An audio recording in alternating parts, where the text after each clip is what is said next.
இல்லைங்க சார், மல்லிகை கடைக்கு போகும்போது ஏன் 200 ரூபாய் செலவாகுது, ஏன் 250 ரூபாய் செலவாகுதுன்னு சொல்லி சண்டை போட்டார் ஒரு டைம்.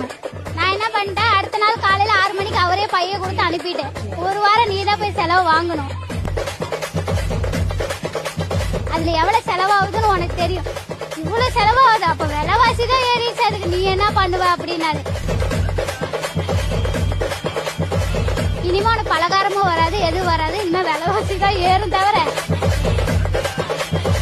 நீ சிக்கனம் பண்ணனா நீ எதுவுமே கேட்காத அப்படின்ற. அதுல இருந்து நான் எதுவுமே கொண்டு போய் கொடுக்கறது இல்ல. ஒரு டைம் அப்படிதான் சோப்பு ஏன் இவ்வளவு கரையுதுனாரு, அதுக்கும் நான் அடுத்த நாள் பதில் வச்சுட்டேன். கவர் சுத்தி அந்த சோப்பு கவர் சுத்தி அந்த சோப்பும் கரைய கூடாது, பாத்திரமும் கழுவணும் அப்படின்ட்டு நான் அந்த இடத்துல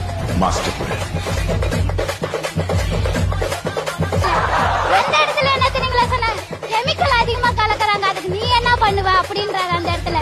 அப்புறம் இவர் என்ன சார் பண்ண, இவருக்கு என்ன செஞ்சு தரணும்னு தோணுங்களா? ஆனா பயங்கரமான ஆளுங்க.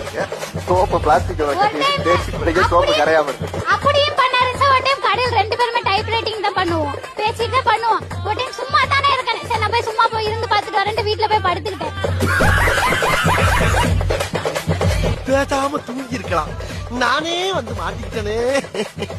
வந்து என்ன இப்ப சோறு ஆக்கலையே, சும்மா இருந்து பாரு, நீ தானே சொன்ன, சும்மா இருந்து பாத்துட்டு வரேன், நீ சோறு நீ ஆக்கிட்டு கொண்டு ஒரே வாட்டி என்ன